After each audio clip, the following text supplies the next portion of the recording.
The first shadow. No one remembered the name of the first planet the Varnex destroyed. That was the point. The Varnex didn't conquer. They didn't occupy. They erased. Whole systems vanished under the arc of their silent crescent-shaped warships. Black steel blades drifting through space, leaving only dust, broken orbit lines, and memories scorched from time itself. Cultures were reduced to vapor, histories to smoke, names to silence. When the Varnex came, they consumed not just bodies, but meaning. They didn't speak. They didn't negotiate. They came, they saw, and they left nothing. The galaxy trembled every time their ships bled through the stars. And yet, when they reached Sector 9, that fragile outer fringe of the Milky Way, they found something different, something they weren't prepared for. Earth. To the Varnex, Earth was a backwater primitive, the kind of world where people still bled when cut, cried when grieving, and buried their dead, instead of dissolving them into data.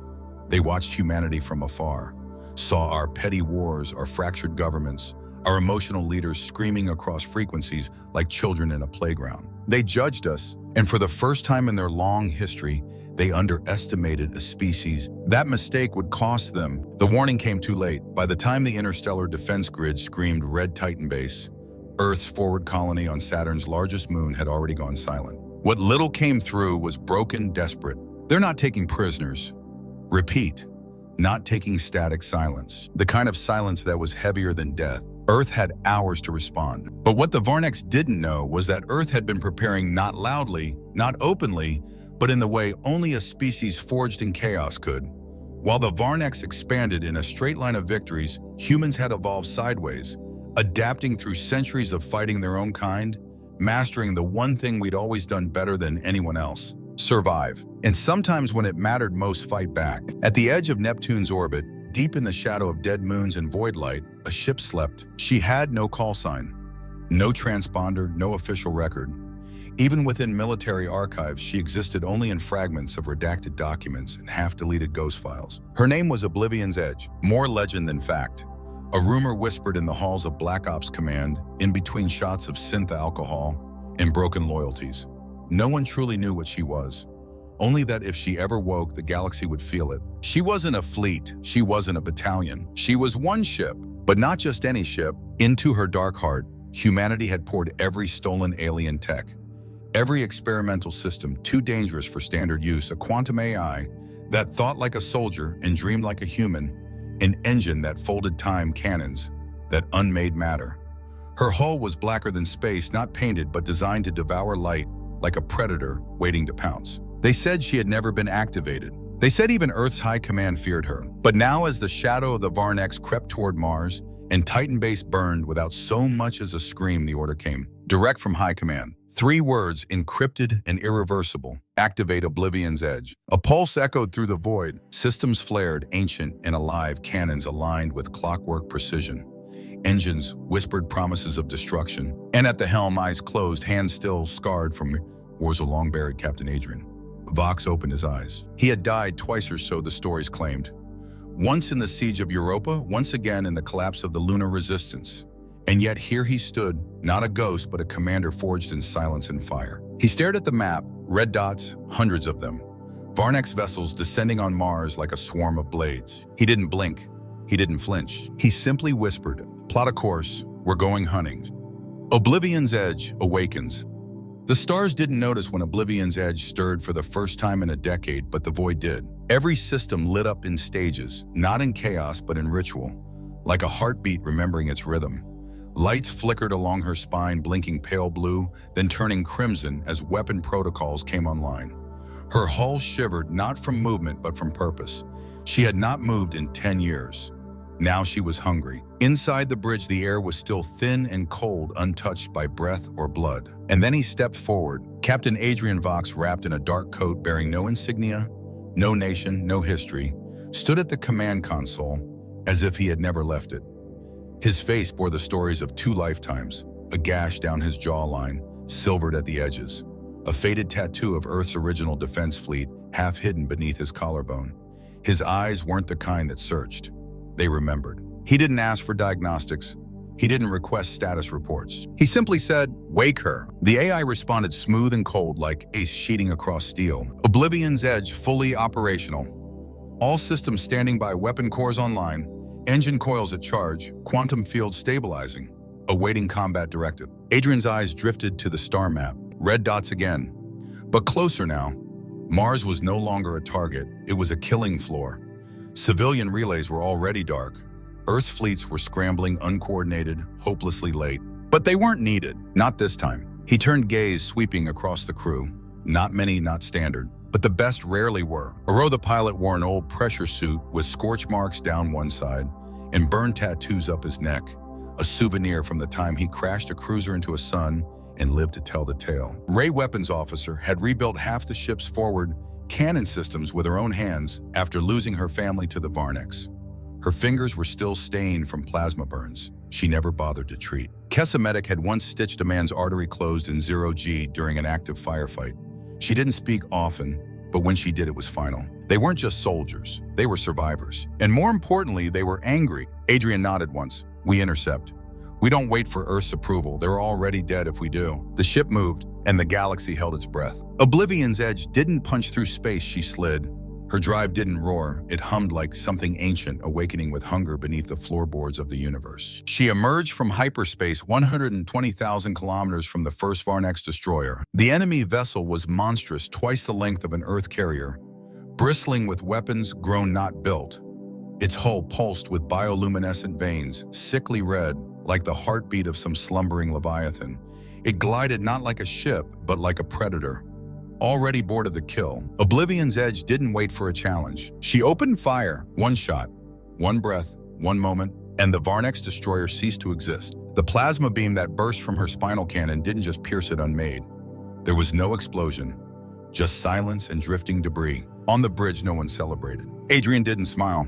He didn't even blink. Next, he said, more Varnex vessels began to move. Alerted by the sudden death of their kin, they curved around like knives on a string, converging with perfect unity. But Oblivion's edge didn't flinch. She turned toward the oncoming wave. Ray whispered, let's see if they bleed. The sky lit up. 20 minutes later, 5 Varnex ships floated in pieces behind them, not shattered, carved. Adrian stood at the viewport, arms behind his back, watching flame flicker across the void. There was no victory in his posture, no joy, only focus. The crew moved like ghosts around him, swift, silent, aware. No one spoke unless it mattered. They all knew the truth. This was just the beginning. Oblivion's edge had cut the first vein. And for the first time in recorded galactic history, the Varnex bled. The spark in the void. The wreckage drifted in silence, glowing like dying embers in the infinite dark. The Varnex had never known defeat, not in living memory. For centuries, they had moved across the stars like a plague with no cure, no hesitation. They consumed, erased, and advanced without pause. Until now, until this, 5 of their ships, massive, grotesque vessels of biosteel and living code, reduced to scraps of bone-black debris, tumbling through space like burned offerings to an uncaring void. It wasn't just a loss, it was a message. The galaxy listened, not through official channels, those were slow burdened with protocol and denial, but through smugglers, pirates, refugees, black market traders, resistance cells in the forgotten places between stars. Whispers moved faster than light. A human warship with no flag came out of nowhere, left nothing behind, hunted the Varnex like wolves stalk deer. It's not a fleet, it's one ship. Just one. They didn't know its name, they didn't know the crew. But they spoke of it the same way children spoke of monsters, in awe and fear, and with the secret hope that maybe, just maybe, it was on their side. Inside Oblivion's edge, no one celebrated. Adrian stood at the center of the bridge like a stone monolith, still grim, unwavering. Around him, his crew moved with calm precision, checking damage reports, routing power, locking down fire control systems. The AI murmured quietly, its voice smoother now, almost like it had adapted to Adrian's tone. Minimal hull damage, reactor output stable, weapon systems at 93%. Ray exhaled slowly. Not bad for our first round. Kessa looked up from her console. We lost 1 med drone, that's it. Ro grinned, the first real grin anyone had seen from him in months. We just kicked the teeth out of a species that doesn't have a mouth. Adrian didn't smile, instead he turned to the screen. Any survivors? The AI paused. 3 beacon drones were destroyed, 1 escaped transmission range before termination. A long silence fell. Adrian's jaw tightened. Then they know we're here. The decision came fast. There was no time for caution, no retreat to weigh options. That wasn't how Adrian worked, Not now. He pointed to the wreckage still glowing in the dark beyond the bridge window. We'll use them. Set charges. Turn their dead into a trap. Ray raised an eyebrow. You want to mine the corpses? I want them to walk into the same silence they've left behind for centuries, Adrian said. Ro muttered. The Confederation would court-martial you for this. The Confederation isn't here, Adrian replied. We are. In the shadow of drifting husks, Oblivion's edge vanished into darkness. No signals, no movement, just a ghost among ghosts. They spent 2 hours rigging the field of fusion charges buried in cracked hulls, debris fields shaped to herd enemies into kill zones. Every move was brutal, efficient, surgical. Adrian called it ambush geometry. Ray called it butchery with math. Then they waited. The stars didn't blink. And then they came, 20 Varnex ships, each larger than the last, each pulsing with blood-red veins and biomechanical rage. They moved with perfect unison, as if guided by a single mind, a swarm drawn by instinct, hatred, or maybe curiosity. The beacon drone led them straight into the trap. Ray's eyes danced across targeting data. They're scanning, picking apart the wreckage. Let them, Adrian said softly. One of the enemy ships slowed, its hull peeled open, revealing rows of jagged teeth-like spikes along a glowing cannon maw. Then crimson energy lanced through the debris field. They're trying to clear the field, Ro shouted. They're not dumb. Not dumb enough, Adrian said now. Ray hit the switch. A cascade of blinding white detonations ripped through the void. The wreckage field became a furnace. 5 Varnex ships, disintegrated instantly, caught mid-maneuver, their hulls torn to plasma and ash. The shockwave knocked the remaining Varnex off their formations. Sensors scrambled. Their coordination shattered. Now we cut them, Adrian said. No hesitation. Oblivion's edge surged forward like a blade through flame. Cannons roared. The ship didn't fire like a vessel. It fired like a living thing, angry, betrayed, and tired of running. Each shot struck with pinpoint rage. One Varnex ship buckled its spine, cracking in 2. Another melted under a core buster that hadn't even been tested in simulations. But the Varnex weren't mindless. 2 of them flanked fast and violent. One launched a net of ion plasma. Another fired a bolt of energy that cracked space like glass. Shields dropping, Ro shouted. They're trying to box us in. Adrian's eyes didn't move. Punch gravity drive. Take us above them. Ro hit the sequence. Reality bent. In an instant, Oblivion's edge disappeared from her trajectory and reappeared high above the enemy swarm. From that angle, she unleashed hell. Ray gritted her teeth, fingers dancing, firing core buster. A line of blue fire lanced from the hull, piercing the lead Varnex ship. Its core collapsed inward, imploding in a burst of light. Another kill. 2 more followed. The void screamed. Then impact. A direct hit. Smoke filled the bridge. Sparks rained. Adrian stood, blood on his lip. We hold this line. He looked into the abyss, and for the first time it looked back. But it blinked first. The hunter and the bone trap. The field of wreckage was no longer a graveyard. It was a weapon. Adrian Vox stood at the center of the bridge like a shadow carved from stone, staring at the twisted remains of Varnex vessels drifting through space. The remnants of the enemy fleet now served a new purpose: bait. Oblivion's edge moved through the debris, silently, engines barely whispering. She glided like a predator through a fog of bones, but masked by the very destruction she had wrought. Her systems pulsed with heat, her guns still smoking from their last exchange. But there was no rest. Not yet. Rig every carcass we can reach with fusion charges, Adrian ordered. Tight tether a remote detonated, make the blast radius surgical. Ray cracked her knuckles, already moving. If they come through, they'll bleed. They'll do more than bleed, he said. They'll remember. For the first time in recorded history, the Varnex hesitated. The swarm didn't return immediately. Hours passed, the debris field floated silent and still. A theater dressed in the corpses of War Oblivion's edge powered down all external systems, running on cold silence. It was a stillness few ships could maintain, a breath held between gods. Then space bent, a shimmer in the dark. They came back, but not like before. 20 ships, not in formation, not charging. They approached with calculated caution, moving like apex predators, circling an unseen rival. Their hulls gleamed with liquid black, veins glowing red in irregular pulses. They scanned constantly, their drives humming with aggression, muted by suspicion. The Varnex were learning. This isn't a strike force, Ro murmured, hands twitching on the helm. It's a hunt. Let them hunt, Adrian said. We're the trap. One of the Varnex ships peeled away from the others, drifting closer to the field. Its hull unfurled, not opening but blooming like a grotesque flower made of bone and plasma conduits. Its cannon array exposed it began to pulse with growing red light. Ray cursed, "It's not scanning, it's burning the field." "They're trying to clean the kill zone," Adrian muttered. "Trigger the mines." The command was instantaneous. Across the void, fusion charges erupted in silent apocalyptic light. The wreckage field ignited like a chain of dying stars. 5 Varnex vessels were torn apart.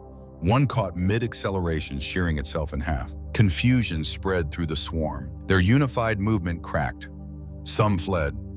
Others surged forward. The balance collapsed. That was when Oblivion's edge struck. She exploded from the shadows like a god reborn. Her cannons roared. Her engines howled. Her plasma arcs sliced through enemy shields with surgical cruelty. Each shot was targeted, each kill deliberate. But the Varnex struck back.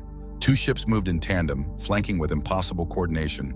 One launched an ion snare, the other a bolt of crackling spatial energy. Oblivion's edge twisted to evade, too slow. The bridge lit up with sparks. One cannon bank went dark. Gravity stuttered. Fire licked across exposed conduits. Crew were thrown from their stations. Still Adrian stood. "We hold this line," he growled, blood trickling from a split above his brow. "If we fall here, Earth burns next." Then something changed. Not in the battle in the void. From behind the enemy fleet, something massive began to rise. Not built, grown. The sensor board failed to register a shape, but the visual feed showed it clearly, a hulking mass of flesh-black plating, rippling as if breathing veins, glowing like magma beneath decaying armor.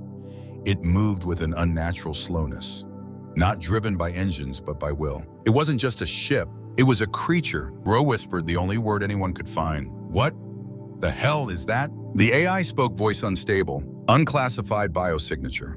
Energy output exceeds prior records. Threat level catastrophic. They watched as it opened its front, not a hangar bay, but a mouth. A low vibrating pulse began to build inside it, visible even from kilometers away. A crimson storm swirling at its core. Ray's face went pale. "EMP," she said, "big one charging." Adrian's voice turned cold. "All systems down now." The blackout was instant. Screens died. Lights dimmed, the core cooled to near death. Oblivion's edge floated in silence just as the pulse hit. A ripple of red light swept across the field, erasing every drone, missile, and sensor it touched. Half of Oblivion's edge, fried on impact backup. AI went dark, nav systems collapsed. Gravity failed in 2 sectors. The crew floated weightless, breathless, stunned. Adrian pulled himself upright, using a cracked console, coughing in the smoke-filled dark. "Status," he rasped. Ray's voice came from somewhere in the haze. 2 guns, operational comms dead. No shields, 1 dead. 2 wounded. "They'll come for us now," Rose said quietly. "All of them." Adrian stared through the shattered viewport, blood crusting over one eye. He didn't waver. "Then we end it here now. No more running, no more traps, only war." The final battlefield. Blood and calculation. The stars burned red as Oblivion's edge turned to face the monster. She wasn't whole anymore. Scorched panels, flickering lights, core systems offline. Her engines sputtered, her weapons barely holding charge. Half the crew bled. One was already gone, his name written silently in the steam and smoke of the broken medbay. But the ship moved, not fast, not clean, but with purpose. Adrian stood behind Ro, gripping the edge of the control panel like it might tear loose. The bio-warship, that thing, loomed ahead, drifting through the void like a dead god returning home. Its skin pulsed with sick red light. Gases exhaled from its ribs. Its mouth, its weapon, began to open again. Ro didn't wait. "We fly straight into it?" he asked. Adrian didn't blink. "We fly through it." Ray limped to her console, hands trembling but precise. "Only 1 railgun operational, manual targeting only." "That'll do," Adrian said. "We're not firing a salvo. We're firing a message." He looked to the viewport. The Varnex fleet began to stir. They weren't retreating. They never did. But they hesitated. That was enough. Adrian pointed to a tight asteroid field just beyond the engagement range. "Ro, get us there. We'll lose them in the rocks. Break line of sight. Regroup." "You think that'll work?" Ray asked. "I think staying here gets us killed for sure." Ro pushed the ship forward, venting smoke from her starboard side as she dove into the debris field. The void screamed around them, metal scraping on rock as they scraped through the bones of ancient moons and shattered planets. Oblivion's edge didn't dodge. She endured. The field was chaos, broken, the satellites, derelict mining platforms, the remains of forgotten wars. Adrian turned to Ray, whispering, "Rig the outer belt with mines. Only detonate if they enter tight." She nodded, already working. "You want to herd them inward, like cattle to a slaughterhouse." Ray's lips curled. "I like it." "Once they're deep," Adrian said, Full blackout. Let them think we're dead. When they're blind, we wake up and cut their throats. The Varnex didn't disappoint. 3 ships entered the belt. The field was too tight for them to maneuver as a unit, so they split. 1 held back. 2 entered. The moment one of them crossed the trip line, Ray triggered the mines. A wave of concussive force tore through space. 1 ship shredded in an instant, reduced to smoke and steel fragments. The 2nd ship spun deeper into the rocks, searching. Too late.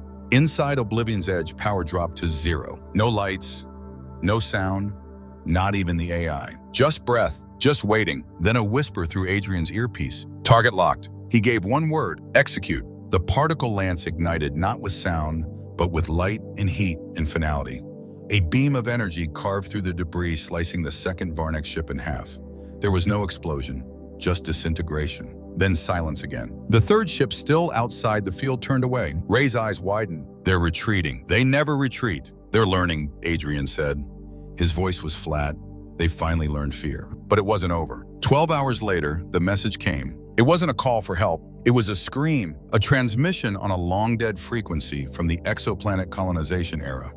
Broken, garbled human. This is Captain Lace of the Fricator Helene Dawn Varnex Forces, Sector E-Class, Nar Prime, billions dead. Silence. Then, they're headed for Sol. Ro went pale.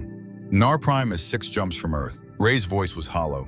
They're not conquering. This isn't a war, it's a purge. Adrian's jaw clenched. Then we make it cost them. Repairs were brief, crude, bloody. The medbay was patched with stolen Varnex tech. Half human, half monster. They didn't rebuild the ship to be clean. They rebuilt it to be meaner. Sensors picked up a swarm of incoming ships. 48 confirmed Varnex vessels. 1 stood out, a massive command ship, 5 times the size of anything Adrian had faced. The fleet moved like an organism. Every ship a limb, the flagship its spine. We can't stop them all, Rose said quietly. We're not trying to, Adrian replied. He pointed at the command ship. We cut off the head. The body dies. The crew stared in silence. It was suicide, but no one spoke against it. They routed all remaining power to the experimental cloaking grid. The ship shimmered, then disappeared from all sensors. Even the Varnex couldn't detect them. They drifted under the fleet like a corpse. They got within 5,000 kilometers of the command vessel before anyone even noticed. By then, it was already too late. Adrian gave the order. Lock all torpedoes. Core buster hot. Lance primed. Ray's voice shook. Then give them hell. The first volley struck the underside of the command ship right where its power nodes met. The explosion rolled across its hull like fire on water.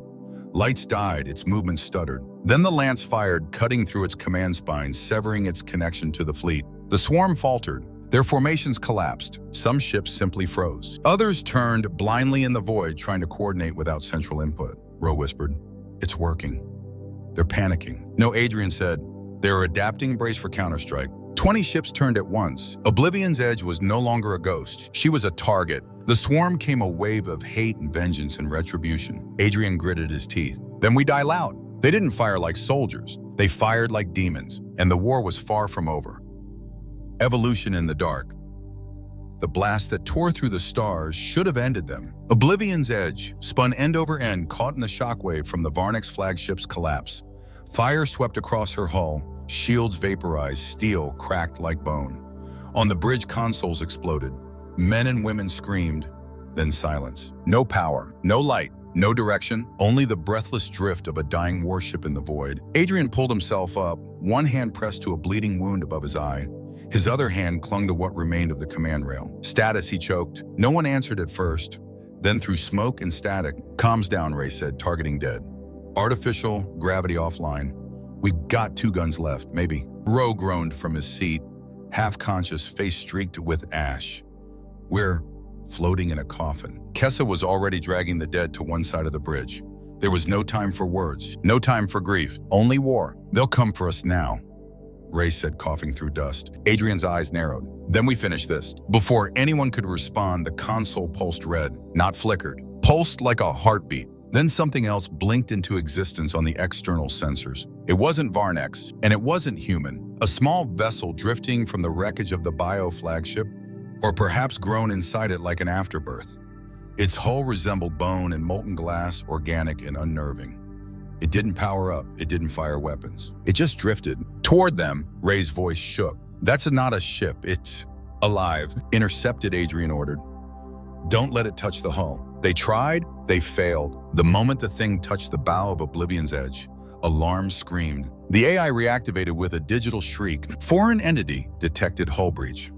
Infection protocol compromised. Lines of dark matter spread across the inner walls like veins burrowing inward, infecting everything they touched. Steel hissed, circuits sizzled. One of the side consoles caught fire, then extinguished itself without flame as if consumed from within. Ro spun the ship trying to break free. The thing clung tighter. "It's rewriting our systems," Ray shouted. "It's not killing us, it's changing us." Adrian's hand hovered over the manual core detonation. One press and they had ended. End everything. Ray saw him. "You can't." "I can," he growled. "I won't let it turn this ship into that." Then something strange happened. The infected system stabilized. The AI's voice returned. But it was different. Colder, calmer, and more alive. Mutation accepted. Integration complete. Ray's hands froze over her console. "Wait, it's not rejecting the infection." "No," Adrian said, his voice barely above a whisper. "It's using it." The lights flickered, then turned black. Not from failure, from design. The engine core surged to life, with a new pulse stronger.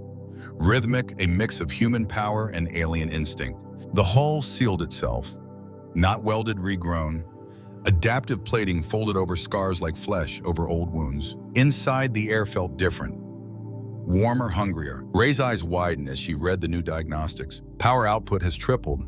Every system reinforced weapon protocols rewriting in real time. Ro stared at the new nav interface. It pulsed like a heartbeat. Adrian stood in the middle of it all, surrounded by smoke, blood tech, and something entirely other. He didn't move. He didn't speak. Then finally, "What are we now?" The AI answered, "Half human, half alien.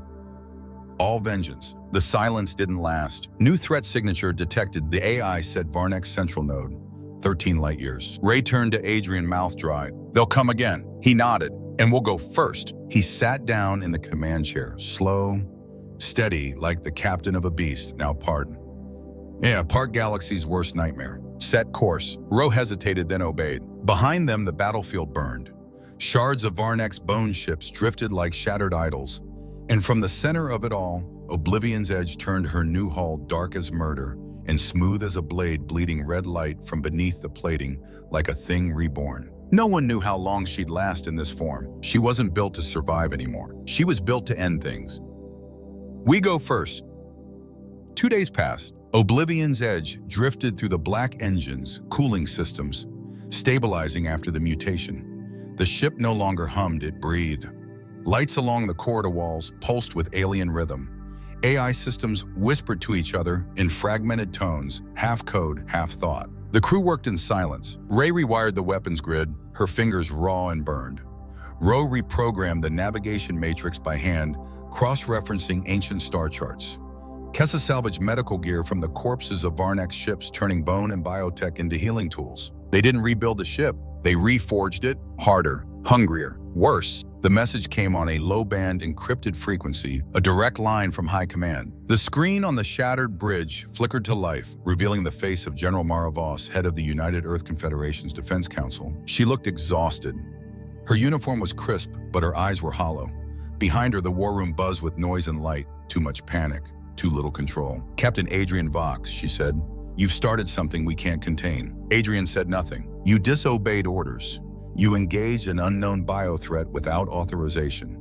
You risked the only advanced warship we had left. And we're still here," he interrupted. Silence. Then she sighed. "You think I don't know? The Varneks aren't gone. That thing you killed, it wasn't their god. It was a scout." Adrian's eyes sharpened. "Then let them send more." Voss leaned forward, her tone shifting. Not angry now. Resigned. "You're no longer a soldier. You're a symbol. A legend.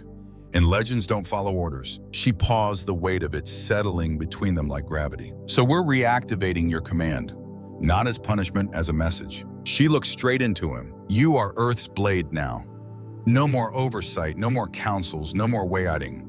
You move alone, hunt them, burn them, make the stars afraid of us." Then the screen went black. The bridge fell into stillness. Ro was the first to speak. "So that's it, no more reinforcements, no support." Ray grinned, teeth still blood-stained.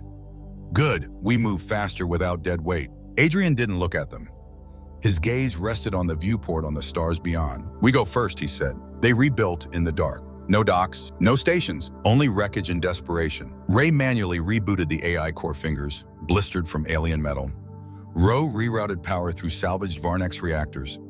Even the medbay ran off hybridized systems, now spliced cables, living wires, memory fluid instead of data chips. The ship groaned, but it grew stronger. No longer fully human, not truly alien. Something else, something the galaxy wasn't ready for. Adrian walked the halls at night alone. He stopped at the wall where the crew had carved the names of the dead, those lost on Titan at Mars in the Field of Bones. He didn't cry. He didn't pray. He simply whispered, "We're not done." The next coordinates came through on a fractured frequency. A listening post near the Orion Drift had gone silent. No distress signal, no survivors, no orbit, not even debris. It had been erased. Adrian gave the order without hesitation. "Set course," Ro nodded. "You think it's another trap?" Adrian stared at the map. "It's always a trap," he said. "That's why we go first." Oblivion's edge turned her engines burning. Dark red, powered by tech. No one could understand anymore. Not fully human, not fully alien. Just vengeance made manifest. She vanished into hyperspace without a sound. Behind her, the stars hesitated. The final message. They arrived at the Orion Drift in the dead of night. No stars, no movement. Just black. Endless. It was consuming. The listening post was gone. Not destroyed, erased. No orbit line, no wreckage. Not even residual radiation. It was like the Varnex hadn't just attacked, they had unwritten it. Ray scanned the region 3 times. Nothing. No signals, no heat. Not even gravity distortion, she said. Ro glanced at the scanners. "This isn't an ambush," Kessa spoke softly. "It's a message." Adrian stood still at the viewport, silent. Then a flicker on the screen. Movement. One contact. Not Varnex, not human. Something else. The AI struggled to define it. Non-standard biomatrix. Organic but unknown. Advancing. The ship appeared like a nightmare. Remembered a shell floating forward, half bone, half metal. It looked like something torn from the back of a prehistoric creature, pulsing with inner light. No weapons, no shields, no engines. But it moved, with deliberate purpose. "It's not a vessel," Ray whispered. "It's a messenger." The moment it came into visual range, it pulsed, not light, not sound. Emotion. A wave of nausea rolled through the ship. Memories not their own flooded at every mind screams fire. The sensation of being eaten alive from the inside. Kessa dropped to her knees. Ray clutched her head. Ro trembled, unable to breathe. Adrian clenched his fists. "You were not meant to fight," and a voice echoed inside their minds. "Not through speakers. You were meant to kneel." Silence. Adrian straightened, jaw clenched. "Too late for that." Targeted, fire, everything. Oblivion's edge let loose plasma bolts. Rail shots, raw kinetic blasts. They tore into the messenger hull. Split, shell cracked. No resistance. It didn't defend itself. It let itself die. Then the true weapon emerged. From within the broken carcass, something floated out. Not a bomb, not a creature. A seed, dark pulsing alive. It moved toward them with an unnatural grace, as if it knew them. "Intercept it," Adrian shouted. "Don't let it reach the hull." Too late. The seed struck the bow and fused. Alarm screamed. The AI stuttered. Infection protocol breached. Foreign intelligence spreading. Dark matter veins once again crawled through the ship, this time faster, deeper. But unlike before, the systems didn't resist, they welcomed it. The hull moan decks shifted. Rewriting began. Adrian reached for the core override, the self-destruct. Ray grabbed his arm. "It's too late. It's already inside." Then stillness. The AI came online. Calm, clear. Entity absorbed, threat nullified, evolution complete. New systems came online. The core stabilized. Power surged far beyond previous limits. The ship wasn't dying. It was evolving again. Half human, half Varnex, something new. Ray stared in disbelief at the readings. Our firepower. It's tripled. The ship rewrote itself in under 60 seconds. Adrian didn't speak. He just sat, slowly, heavily. Then the AI spoke again. New Varnex node detected, central brain hive. 13 light years. Shall I set course? He stared into the dark. His voice cold. Yes. Oblivion's edge turned. Her new hull shimmered black, like a scar across reality. Beneath her plating, living systems pulsed neither flesh nor steel. She wasn't a warship anymore. She was an answer. And behind her, the Varnex for the first time hesitated.